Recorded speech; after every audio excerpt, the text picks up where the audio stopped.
Hey everybody, and welcome back. It's Deep Sport Insights, your new home for MMA breakdowns and fight picks. In today's episode, we're breaking down all 14 fights for the UFC Fight Night Paris card. This is a European fight card, so it starts earlier than usual, so make sure you tune in on Saturday morning or Saturday afternoon based on wherever you are. Before we get into actually breaking down the fight picks, I want to take a moment to celebrate some of our success.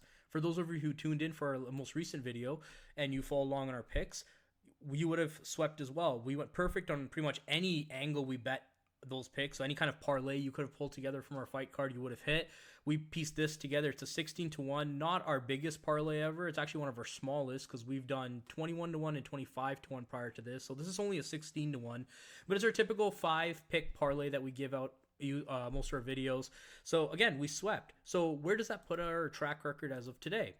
As of right now, so our very first video we dropped went perfect on Dana White Contender Series in our inaugural video. It went 5 for 5. We followed that up with another perfect 5 for 5 on our bets that we gave out for the PFL World Tournament fight card. We broke down all 10 fights. We went 9 for 10 on those fights, but of those, we picked 5 picks and we went perfect on those. Then we had UFC Shanghai. Obviously, Johnny Walker beat out Zhang Ming Yang. Everyone got that one wrong. And we also messed up Kevin Borjas, so that's 2 picks. Then Dana White Contender Series Week 3. All the favorites won. A lot of YouTube pickers out there in the MMA space went perfect that week. We didn't because, hey, we picked dogs. And I picked Christian Perez that week. And I really like Christian Perez. However, after winning for the first 2 rounds, he did lose. But I still think that was a great pick. And then we had Yakayev the right side, but he won by KO, and we had by submission or decision. So interesting losses, like really close ones. So we actually remember every single loss that we have. And then last week we went perfect again. So we swept. Those are what our statistics look like right now. We're 21-4 overall for the picks given out on this channel. If you've been tailing our parlays, you would have missed parlays in our 3rd and 4th video, but you would have hit 3 out of those 5 videos, and you'd be up 58 units. If you tailed every single pick as a single, and you put a single unit on it, you'd be up 16 units as of right now. So we've been really successful. Hopefully you've been tailing. Hopefully you've been riding. I'm pretty sure that's a big reason for our channel's rapid success is due to how well we've been picking and hitting on these, and actually showing our success. Because otherwise, if you look at there, I've asked everyone to like and subscribe 16 times total in the 5 videos. And I've asked for donations 0 times. So please make sure you do the one thing for me. If you like the work we've been doing, if we've been putting money in your pockets, like our videos, subscribe to the channel, leave a comment, let us know what you disagree with, let us know the picks that you love, let us know what you're betting. If you have your own parlay you want to share with the community, we encourage you. Please drop it in the comments below.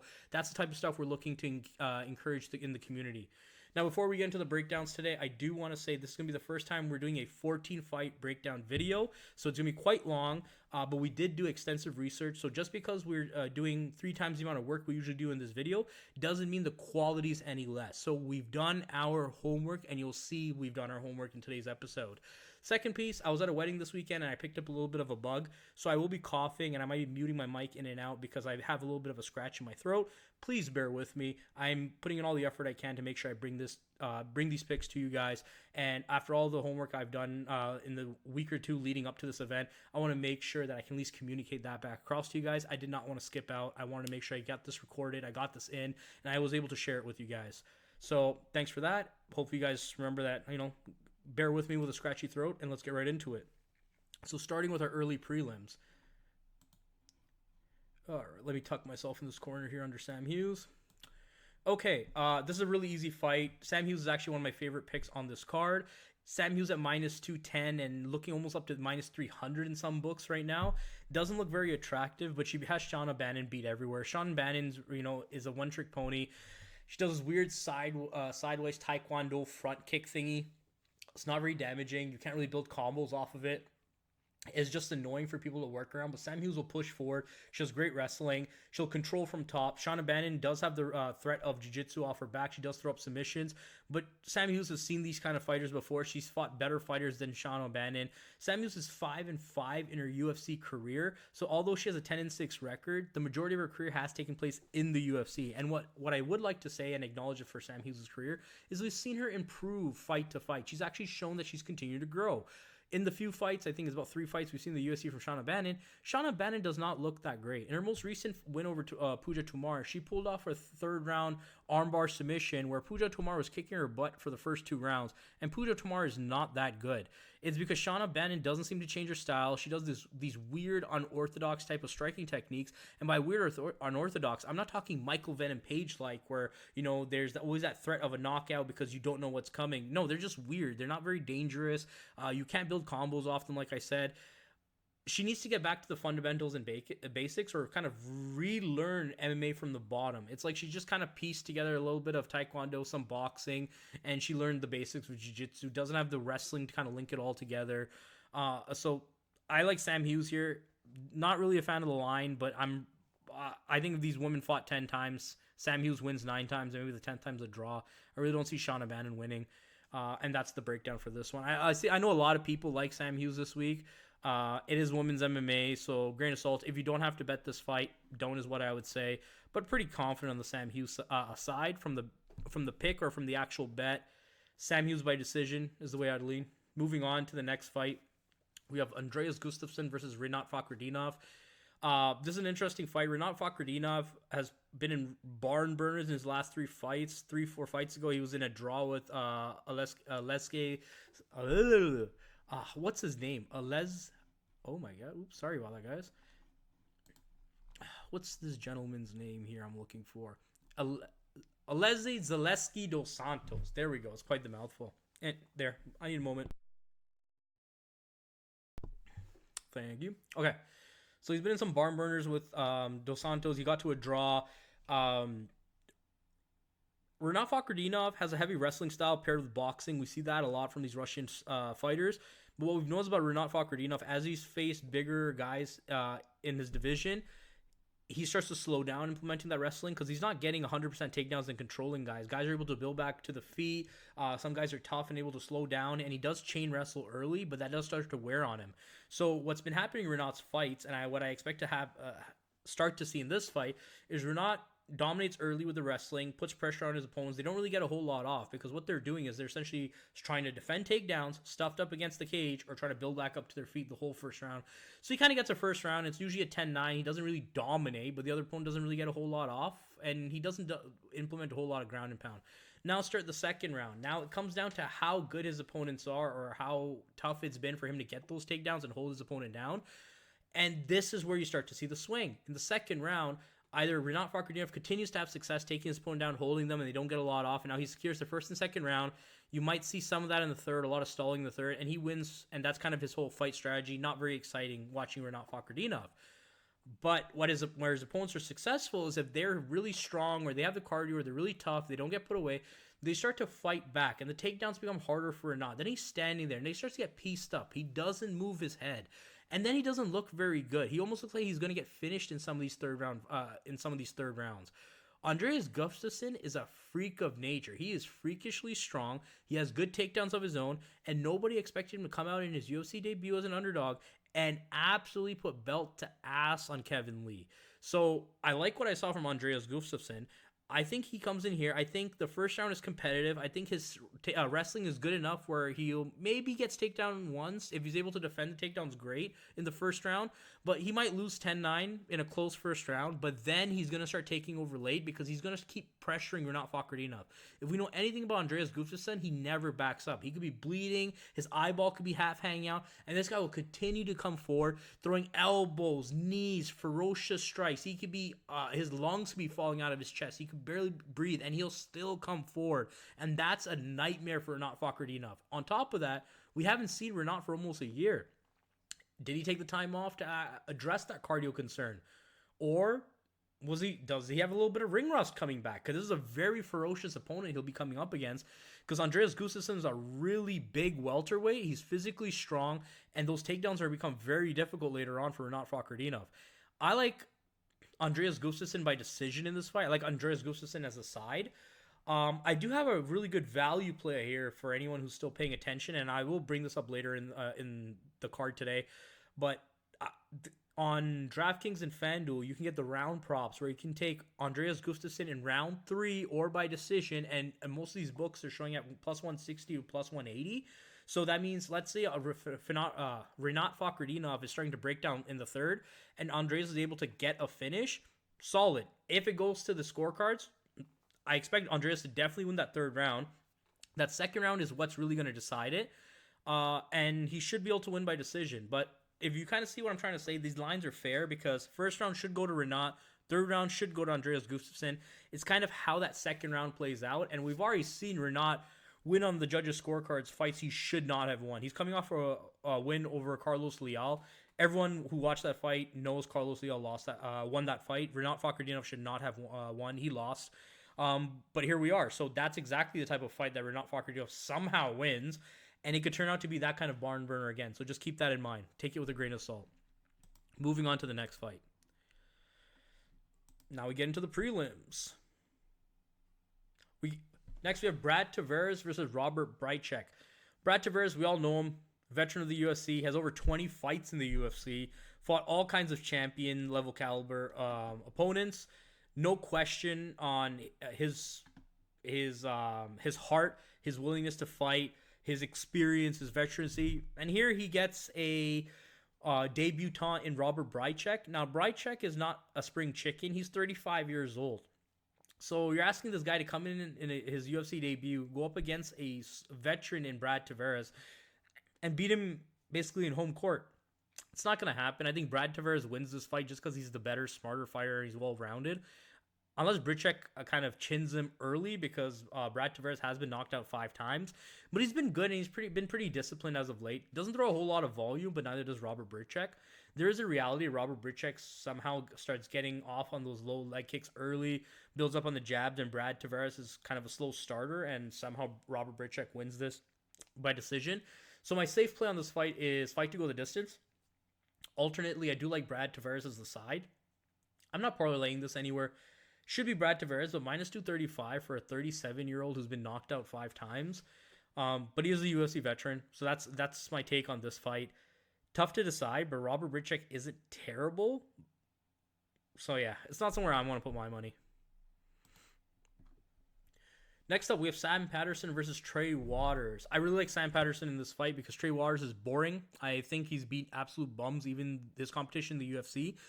I would challenge you to find an easier 3 fights for any fighter in the welterweight division than Trey Waters has. He really has had the easiest competitions you could have picked in the welterweight division.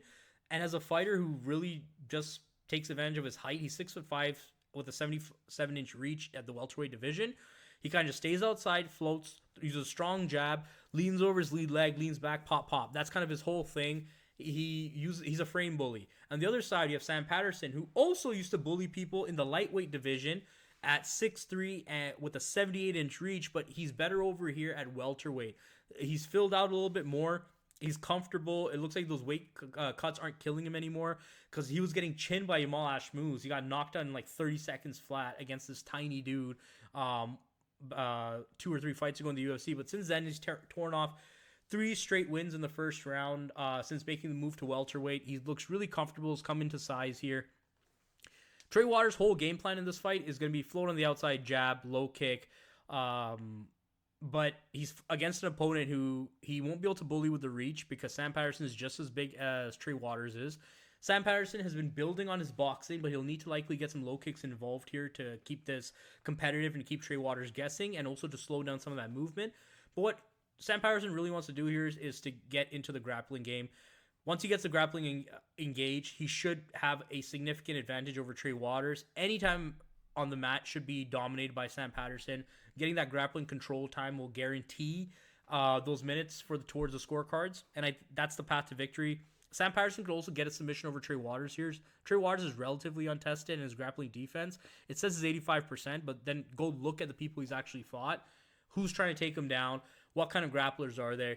Not the same level of Sam Patterson. The only challenge Sam Patterson might have is the type of takedowns he attempts. He's not going to be getting those single leg takedowns and trying to pull and try and trip Trey Waters because Trey Waters is very tall. It's hard to take down a tall opponent in such a way. He's going to have to look to get his grips, get the doubles, maybe the body lock takedowns, the trips. He's going to have to work for those type of takedowns. I hope he has it in his package. That's something to look out for. But I really like Sam Patterson. I think 175 is a very fair price. I'll take Sam Patterson by submission or decision double chance to squeeze out a little bit more juice out of this fruit. Next up, we have Caio Fernandes versus Harry Hardwick. This is a rescheduled fight. Originally, this fight was Caio Fernandes versus Frasiam, and where Caio Fernandes was a significant underdog, I think a plus 210 dog to Frasiam. Frasiam had to pull out of the fight due to a death in the family. I believe his grandmother passed away. So, our condolences to Frasiam and his family, our best wishes, and, hopefully we see him back soon and a better version of him. In the meantime, we have Harry Hardwick stepping in. He's the brother of George Hardwick. These are two popular brothers in the Cage Warrior scene. This is a tough fight to bet because I don't think Caio Fernandes, from what I've seen, is amazing. On paper, he looks good, but I haven't seen anything amazing. He doesn't throw volume. He's a counter striker, good counter striking, but he does get hit a lot. He's looking for those bigger shots over anything else. I understand he has good jiu-jitsu, but I haven't seen it. I haven't seen it paired with good takedowns. And Harry Hardwick was pretty eager to jump in on this short notice fight here on the European card. There's no significant physical advantage for either man here. A slight reach advantage for Caio Fernandes, but I don't think he uses it well, especially the way that he counter strikes. It's not like he's putting up punches, putting up combos, keeping opponents at the end of his punches. So yeah, this is a flag for me. This might be a rat trap for people who are casuals. I'm not putting Caio Fernandes on any parlay. I'm probably not betting this fight. If you had to twist my arm or force me to, it's a dog or pass spot. I'd probably go Harry Hardwick. Might be a KO. Could be a decision.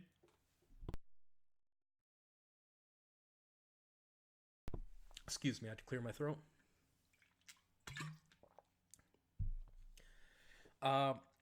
Yeah, Harry Hardwick isn't bad at all. Cage Warriors is a pretty good scene. Caio Fernandes, haven't seen too much of him in the UFC of yet, and what I've seen hasn't been too impressive. So you're giving me minus 190 against Harry Hardwick. Wait, no one's decent. No, I'm not betting this fight. If you had to force me, it's Harry Hardwick by decision or KO. But I even picking a side, I don't want to. Don't say I gave you a pick for this one because I can't pick one. I'm not putting any money on this. I promise you that. Next one. Marcin Tybura versus Ante Delija or whatever his name is. This is a strange one because a lot of people like Delija on this fight, and I think that's a lot of Marcin Tybura hate. These guys fought like 10 years ago, and it ended by TKO win for Marcin Tybura because Ante Delija broke his legs, like a freak accident, like when Anderson Silva kicked Chris Weidman's leg and he shattered his leg, one of those kind of incidents. And you're like, oh, okay, well, that was a different fight, and now look at it.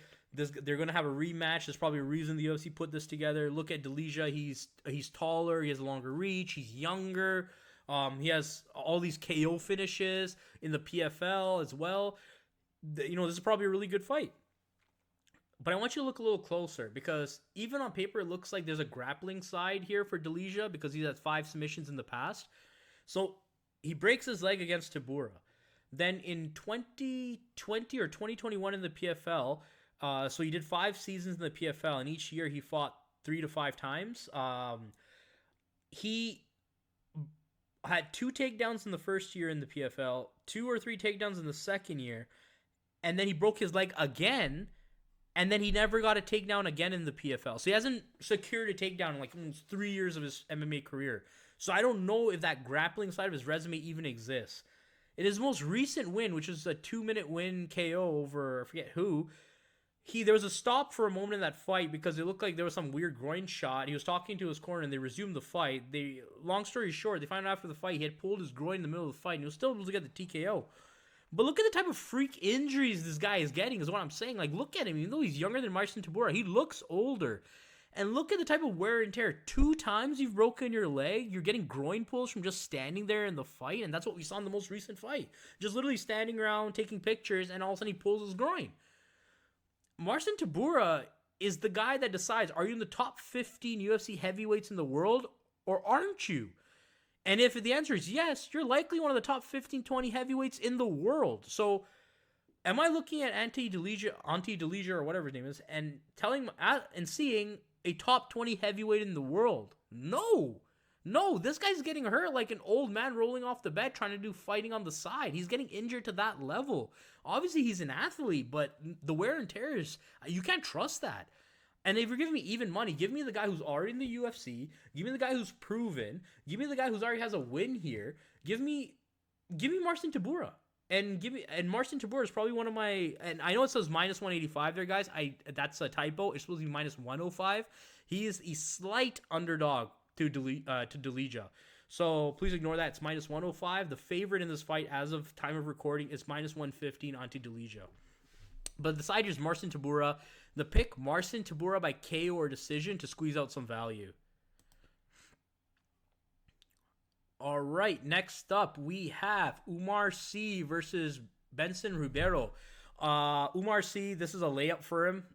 He didn't do well in his last fight, so they're giving him Benson Ribeiro because Umar Sy essentially is built to beat Benson Ribeiro wherever he wants here.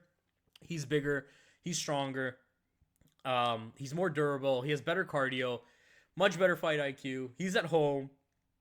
He has 4 wins by knockout. He's never been knocked out. 4 wins by submission, never been submitted. He averages 2.2 takedowns a fight against Benson Ribeiro, who gets taken down by a light breeze. That's going to be very important. The key to the win here. I think Umar Sy takes Benson Ribeiro down. I think he's going to have a 50% takedown rate throughout this whole fight. I think he'll shoot one, half get it, move to a second position, then secure the takedown. In the first round, I think he'll work Benson Ribeiro, hold him, be more patient. He might get the finish there. If not, second round, I think he definitely finishes Benson Ribeiro because he just has too many holes in his game.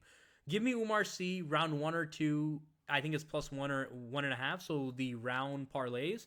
Umar Sy to get the win in round 1 or 2, or you can take the double chance, Umar Sy by submission or TKO, but I believe that's only minus 230. So you get more value, and the likelihood of the win is higher in the first 2 rounds than in the third round in the fight. So go ahead and take Umar Sy in rounds 1 or 2. You get plus 105 instead of the submission or TKO double chance at minus 230. Because what are the odds that essentially what you're doing is you're getting 3 times the value, and you're saying, yeah, the finish will happen. It just won't happen in the third round. The least likeliest round for a finish is what's happening there. On to the next one.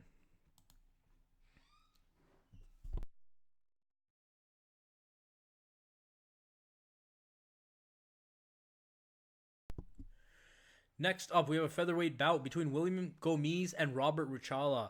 Robert Ruchala is making his UFC debut. He's a Polish kickboxer from KSW, I believe. This is an interesting fight because everyone's all over William Gomis, but I don't like what I see from William Gomis. It's a lot of close decision fights where he's able to, his opponents fight into his game plan. He's a counter striker. He floats on the outside, uses his wrestling to basically stay standing. He's not fun to watch. He's not exciting. He doesn't get the knockouts at the rate I'd like to see, especially at the UFC level.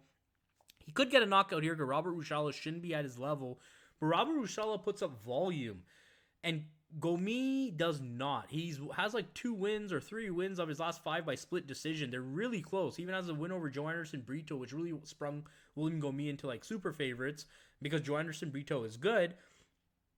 But I don't know, because there is a path to victory for Robert Ruchala here. So what I'm saying is I'm essentially raising the flag for everybody. I would not put William Gomis on any of your parlays because he's not really worth it. Because both these men are kickboxers. Neither of these men want to wrestle. I think this fight will stay standing. There'll be 0 grappling in this fight. This fight will be whether Robert Ruchala can push forward and get his punches off on William Gomis. Gomis is going to do what he wants to do, which is float on the outside and land counter strikes.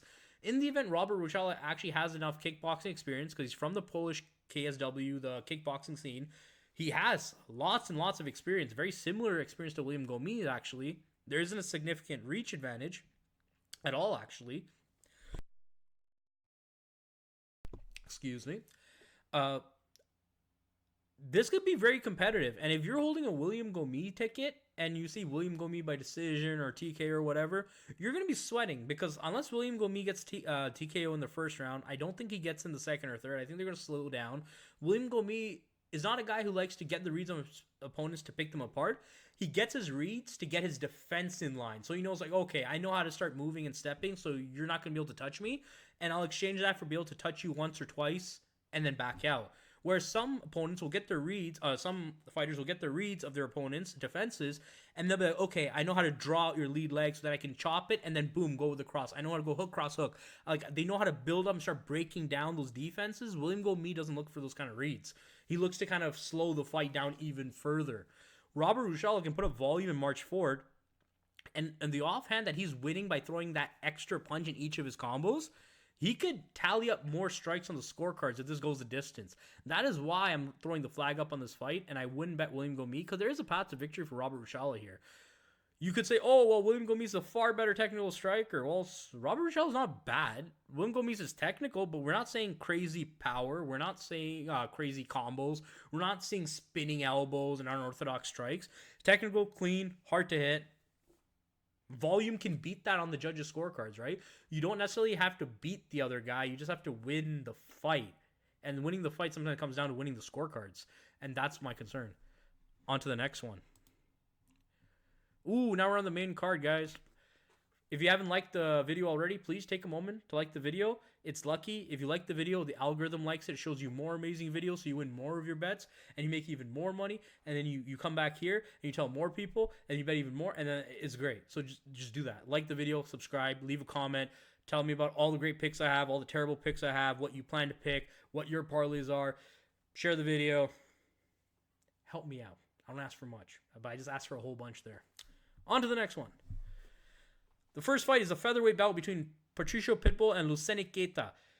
Keita's really been a hype prospect, but again, we've been in this position before. Actually, Patricio Pitbull was in this position like 6 months ago against Yair Rodriguez. He was really hyped, and then we saw what happened. Patricio Pitbull is 38 years old. He's 11 years older than Keita. That is going to matter in the striking because Keita is fast. He's fast. He hits hard. He has deficiencies in the grappling.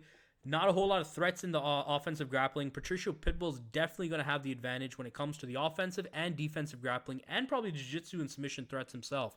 In the striking, Losene Keita has vicious striking. He's fast, rapid hands, but he is open and vulnerable for counter striking. He gets hit in the Octagon series, which is not a high level it's not a high level of competition. He's been taken down in the Octagon as well. Yes, he's accumulated a really solid, stunning record, but the Octagon is full of tomato cans. He is not a tomato can. He's good.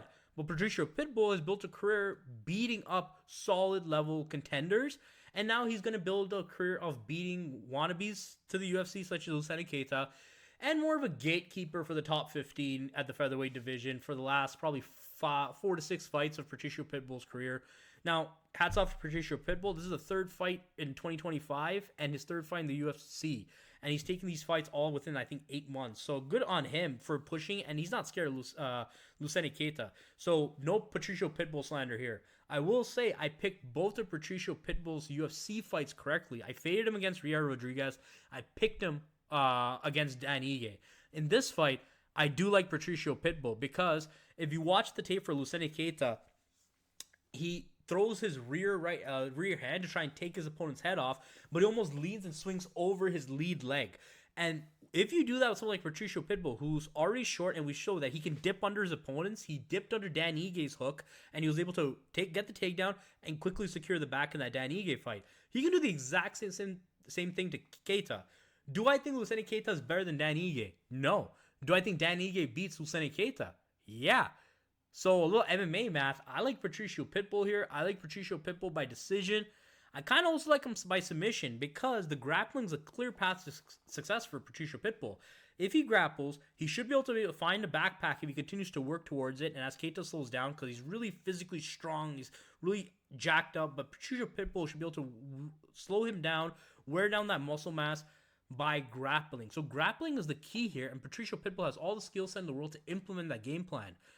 It's about whether he goes out there and actually does it. Because he can, I want to say Patricio Pitbull by submission or decision is my lean for this fight. Not a high confidence pick, but I like the value that I'm getting as the better. Because how are you going to give me Losene Keita, a guy coming off Octagon, which I don't think is a very great promotion?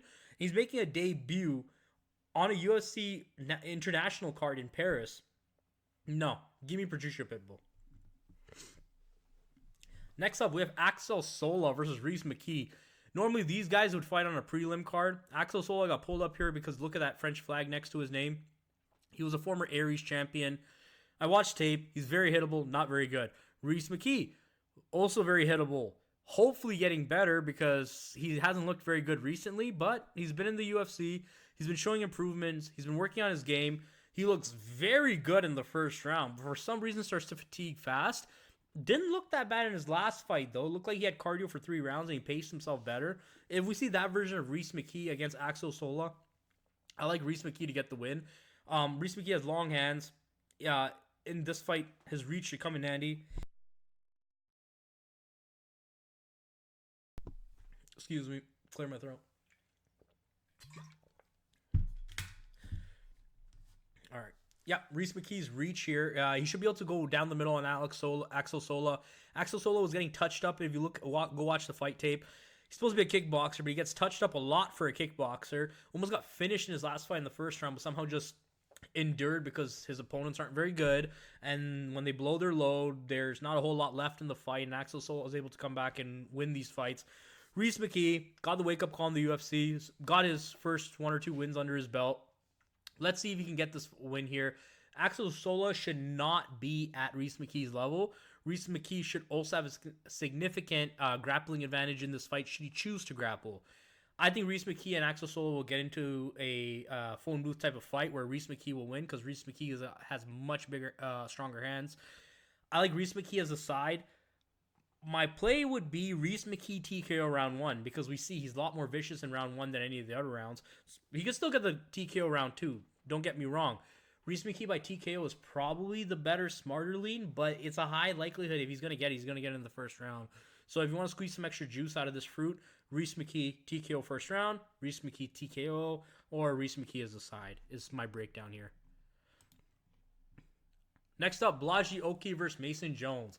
This is an interesting fight. I think Blachowicz is overrated. I think Mason Jones is stupid. Mason Jones is a very good fighter. He's a tough guy, very skilled, technical. I don't think he always uses his brain in fights, and that's what concerns me because there's a very clear path to success for Mason Jones in this fight. Grapple Blachowicz. He's not very good. Mason Jones has shown he's quite competent in the grappling, and Blachowicz struggles. If he tries to stand with Blachowicz, he might have problems. Blachowicz throws a lot of volume, so hits very hard. Mason Jones has never been finished. He's quite tough, but why would you want to engage in that fight? I asked that question, and then I wouldn't be shocked if Mason Jones goes and shows me on Saturday and just stands there in front of Blachowicz. Because Mason Jones does stuff like that. I don't know why.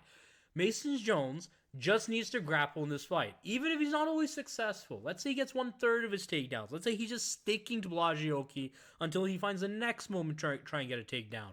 That is okay. Just do that. You will win the fight. Whether it be from control or eventually get him down, wear him down, slow him down because he's very jacked up and he just doesn't know how to grapple in there. And you can find a submission finish. So give me Mason Jones. I like Mason Jones by submissions. It's plus 1,000. Pretty cool angle, but Mason Jones at the side. For my double chance value, give me Mason Jones by decision or submission. Next up, Modestas Bukauskas versus Paul Craig. We love Paul Craig, but he actually got renewed by the UFC, which I found shocking. I don't know who they actually plan to put him up against, but I like Paul Craig. It's just I don't think he's getting the wins because people just realize when Paul Craig's on the ground, you can just walk away. You're allowed to do that. So unless he learns to wrestle, which he's never had wrestling for about 10 years, and we saw him not learn wrestling, I don't think he's about to go learn it at 37 years old. So Modestas Bukauskas didn't have the best start to his UFC career, but then started putting it together, really locked in. I watched some of his interviews. He said it was more of a mental thing, and now he's a different man. He's more focused, and it shows. He has more of that killer instinct.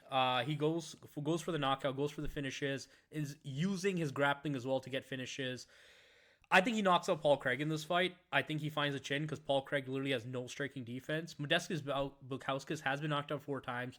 He is chinny, but Paul Craig does not have the striking to take advantage of Modestas Bukauskas' holes in his striking, whereas Paul Craig can definitely be hit with his significant holes in his striking, and Modestas Bukauskas has the type of power to put Paul Craig away. On the other side, Modestas Bukauskas also has enough wrestling competency to, if this fight should end up on the ground, 1, he knows to just back away. 2, he also has enough ground game to actually just keep Paul Craig on his back.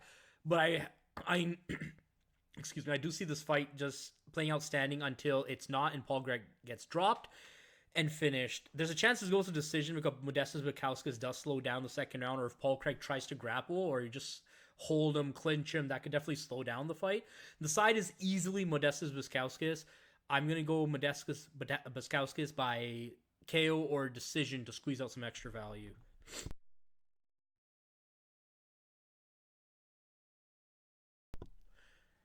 Next up is our co-main event of the evening. It is Benoît Saint-Denis versus Fighting Nerds Mauricio Ruffy. Benoît Saint-Denis is the grappler. We saw him go to war with Dustin Poirier, go to war with Renato Moicano, and then get an absolute layup against Kyle Propolek. He was still getting touched up by Kyle Propolek in the first round, which is shocking. And for those of you who don't know, because hey, I never heard of Kyle Propolek in the UFC. Who was that? It's because Kyle Propolek is not in the UFC. Kyle Propolek was a regional fighter who they called up because a fight fell out. They need Benoît Saint-Denis to fight, so they had Kyle Propolek or Mateusz Gamrot is what they offered Benoît Saint-Denis. The pay is the same.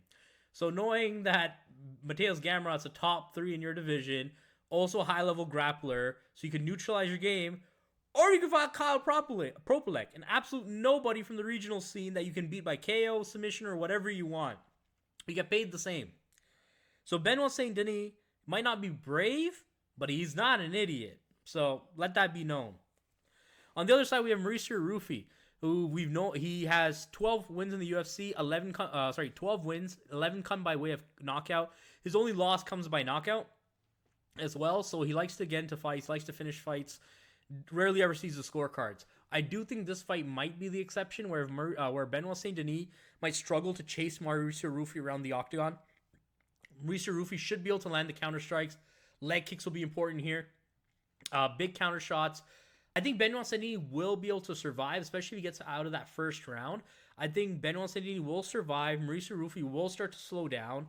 And this fight will go to the scorecards. I do love Mauricio Ruffy as a side because, one, I don't think Benoît Saint-Denis is even going to catch him in the first round. In the second round, I think Mauricio Ruffy will do a lot more of the same, but we'll just see him start to slow down and Benoît Saint-Denis start to break. And the third round, more of the same, or there could be a little bit of a pivoting point. Mauricio Ruffy could be significantly slower because he has to keep that high output. He does slow fast, looks a lot like Conor McGregor, high fast twitch fibers, but then there's a significant decline in speed and precision as the clock starts to run through. Benoit might be able to get the takedowns later. He might be able to wear on him, but I think it'll be too little too late. And Mauricio Ruffy would have done enough to take the first 2 rounds and win it. Or he would have gotten the KO by then. So Mauricio Ruffy as a side, easily. I don't think double chance gives you much more value. By double chance, I'm saying Mauricio Ruffy by KO or points, because I don't think there's much submission value being factored into these lines here. So it's probably identical. Yeah, give me Mauricio Ruffy as a side. But my value play is give me Mauricio Ruffy by decision. All right. And our main event is a middleweight bout between Nassourdine Imavov and Caio Borralho. A lot of people like Imavov here because he's coming off a win over Israel Adesanya by KO. Now, that fight was more of a mess up by Israel Adesanya because he was winning that fight until he wasn't.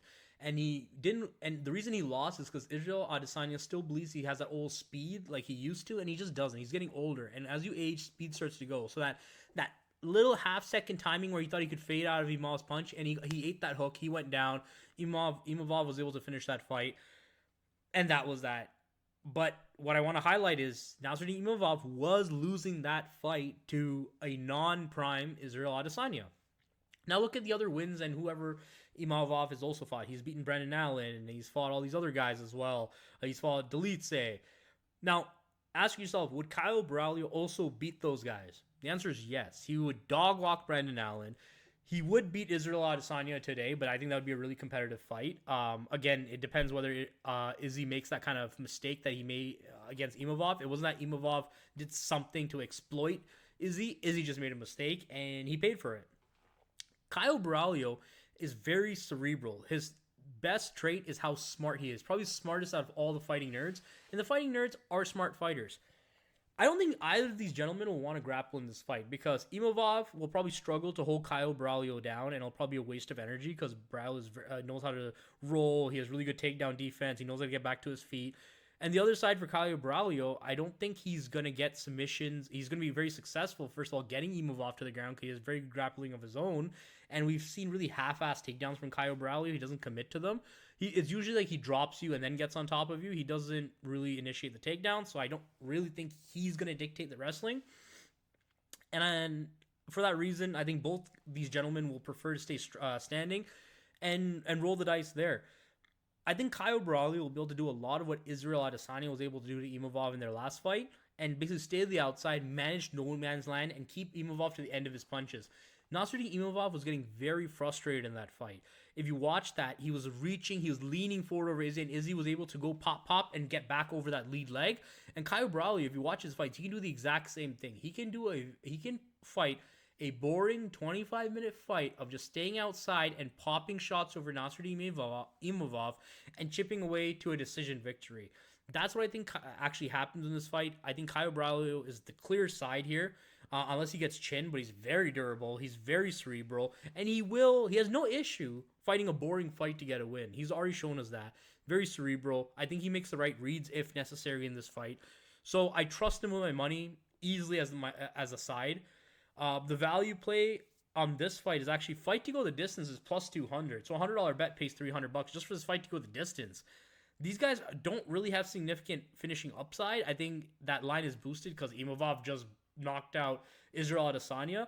But like I said, that was more of a mistake by Izzy than anything that Imavov did. So I think that's significant value there. So the side, Caio Borralho, the value play, fight to go the distance at plus 200. All right. Now, let's give you some of these parlays. This time, we went with DraftKings because FanDuel was taking way too long to drop those lines for us. That's why it was hard for us to get a reel up to show you guys the Dana White Contender Series ticket from last week because the lines went up like 2.5 hours before the actual event. So I'm probably going to be leaning more towards DraftKings and Bet365 now just so I can get these picks in front of you. But on the other side, these UFC lines are usually out well in advance before these Dana White Contender Series lines, so take it with a grain of salt. This week's parlay, we're going a little bit more aggressive. We're going for a 30-1 parlay, the most aggressive parlay that we've pushed for as of yet. And these are the 5 legs that we're putting on it. Number 1, we have Andreas Gustafsson to win by round 3 or by decision. Number 2, we have Sam Patterson to win by submission or decision. Number 3, Marcin Tybura, money line. Number 4, Umar C to win in rounds 1 or 2. And number 5, Mason Jones to win, straight up. So you can take all these as singles. I really recommend that because if you look at the value, there's value on every single one of these picks. You can do a round robin if you have the funds for that. But if you want to ride the video parlays, which, we're 3 out of 5 on these parlays, by all means, put it in. That's my parlay on the screen right there for you guys. So I'm always riding. If you want to ride along with me, put it in the comments that you're riding with a parlay. Let us know if you're swapping anything out. What are you dropping? What are you swapping for? Help the community build a better parlay. At the end, it's so that all of us can win. Hope you guys like. Hope you guys tail. And next, I want to share some additional betting angles and value plays. Now, these aren't by any means locks. It's just when you look at how these fights are likely to play out, there's more likelihood than implied probability. Or implied, there's more of a likelihood that this happens than the implied probability is built into these betting lines is what I'm trying to say. Hopefully that makes sense to you guys for those of you who understand how betting lines are built. For those of you who don't worry about it. But if you want to make some money, these are 5 bets. Do not parlay these by any means. Take them as singles. Not a really good chance that they win, but if they do, you're going to feel really good about it because they're really large lines. So number 1, Mason Jones by submission. Like I said, he has a clear path to victory over Blachowicz because there's a significant gap in their grappling game. He should exploit that, and if he does, it's plus 1,000. I might throw a $50 bet on this, and I'll be rooting for Mason Jones to pull off a submission.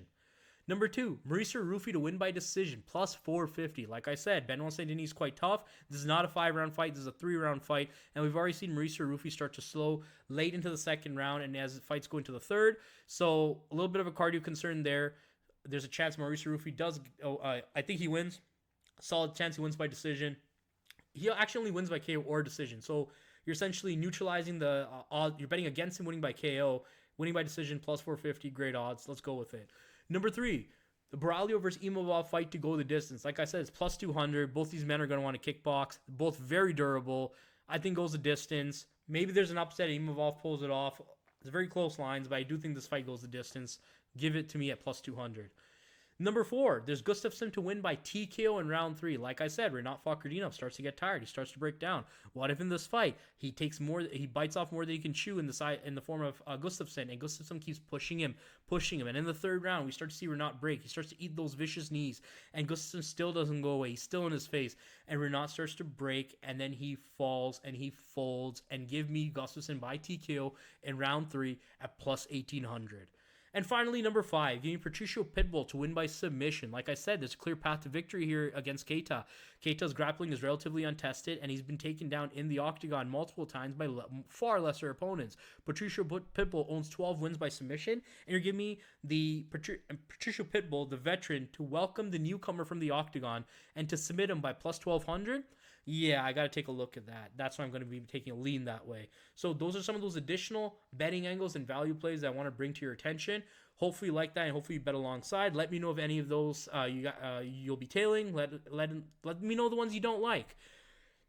And finally, guys, follow us on TikTok. Make sure you subscribe to us on YouTube. Share the channel with your friends. If you've been winning and you've not been sharing with your friends, what kind of friend are you? Comment below. Thanks again. The next video should be next week's Dana White Contender Series, and then we have a lot of UFC events week to week. I do want to put some NFL out there, but I'll be real, there's a lot of NFL content out there already. It's really saturated space. I have a football on the icon. I've done absolutely nothing with that. We might have a redesign on the icon, but I like it. Who knows? At this point, I'm sticking with mixed martial arts because we've been absolutely thriving, and you guys in the community have been really supportive of us. Thank you for your support. Like, again, we do this just for you. Really like to see everybody win and everybody hit these parlays. Follow us again on the channel. Subscribe. See you guys next time. Cheers.